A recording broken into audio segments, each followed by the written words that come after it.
is a new player in China's electric vehicle race. Chinese tech giant Huawei hosting a winter product launch event last week, and the company announcing the first car to use its operating system will start deliveries in February of next year. Well, Huawei has its sights set beyond the Chinese market, as the company's CEO said the vehicle it's developing has technology that is more advanced than Tesla's Model Y. Well, here now to discuss what it could mean for the world's growing EV space is the Chief Investment Officer at Fitz-Gerald Group, Keith Fitz-Gerald. Keith, always good to have you on the show. So let's get to it here. Huawei, not yet making cars on its own, but it is developing the Ito M5 with SF Motors based in Silicon Valley, and says that the vehicle offers peak power and driving range versus Tesla's Model Y. Do you think that this vehicle can compete with Tesla on this scale? You know, that's an interesting question. One of the things that people have done here in the West is perpetually underestimate the Chinese resourcefulness and cleverness when it comes to stuff like this. So Huawei has taken a very different approach to the vehicle. They apparently are going to engineer basically a cell phone with wheels and a computer attached to it. Now, how that plays out against Tesla, I think remains to be seen. There's a lot of trust issues with Huawei being involved. In fact, Google prohibited them from using the Android-based system. So there's a lot of legacy worries, but that does not discount the possibility that Elon might have a contender on his hand. And not probably just this tie-up that we see that Huawei has its hands in, but I know even pre-pandemic, right, there were more than 400 registered EV makers in China. What is the growing competition, Keith, that you see Tesla face really across the board? Well, I think it depends on the relationships that are established. Here in the United States, you've got players like GoEV, you've got, which is Canoo, you've got Rivian. But overseas, you've got companies like NIO and Xiaoping Motors. Those two are the players, as far as I'm concerned, because they are very technically savvy, they are very well organized, and very well capitalized. Absolutely well capitalized, I know. Certainly is the case and necessary for some of these electric vehicle companies. Talk to me about other EV companies in China. Any ones in particular, Keith, that stand out to you that are doing a good job? Well, again, you know, I think there's really two that come to the top of the heap here. That's going to be NIO, which is establishing relationships, plans to sell cars in Europe. Interestingly enough, does not plan to enter the United States. I think then you've also got Xiaoping Motors, which is really an interesting one because the chairman, He Xiaoping himself, is being lauded as an innovator by Chinese state media. That tells me Beijing is behind him and you might have a winner on your hands. It's available via an ADR here in the United States, ironically enough. We know, absolutely. A popular stock at times, or at least a well-known EV stock that we follow here on Cheddar News. What about Rivian? A lot of hype about Rivian. Good endorsement from Motor Trends, ranking the new Rivian truck as the top vehicle of 2022. That's certainly an endorsement. But I wonder how quickly consumers will catch on. What's your take?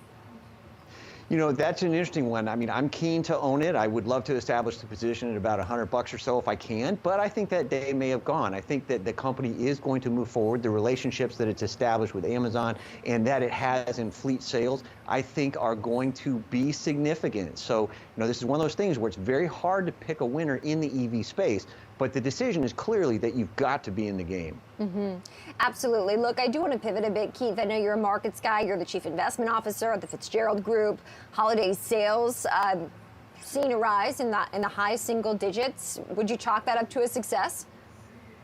Yes, I would, and here's why. It's because it talks about the psychology of the market. The fact that consumers went out, they spent money, they did things that they have not done coming through the pandemic. That to me is significant because it tells me that hope and resilience are on the take. It means that we want to move forward, we want to stay out, and we're buying things that improve our lives to move forward. So again, it's not just the run-of-the-mill consumer spending anymore. This was very, very juicy upgrade in the way people spent money.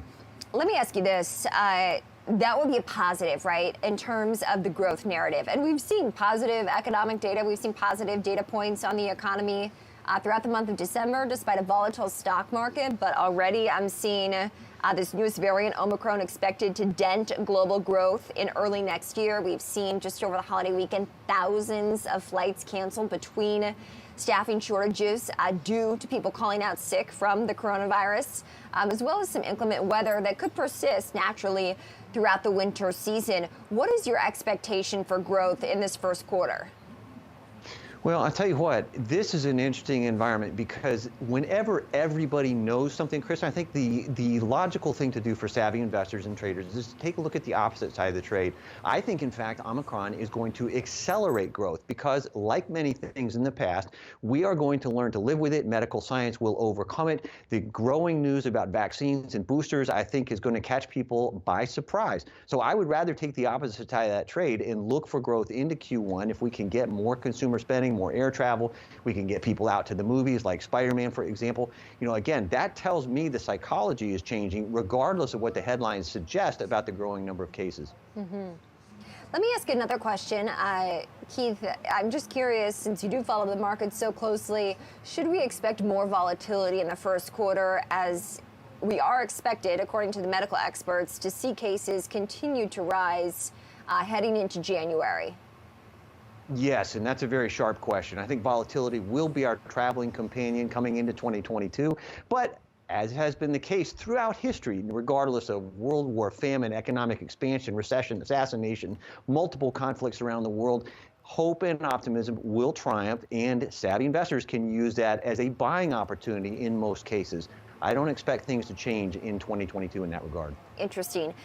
So I do see here that Goldman Sachs, for instance, now going to stick to its return to office, will require boosters for its tens of thousands of workers who will be coming in, as well as more testing.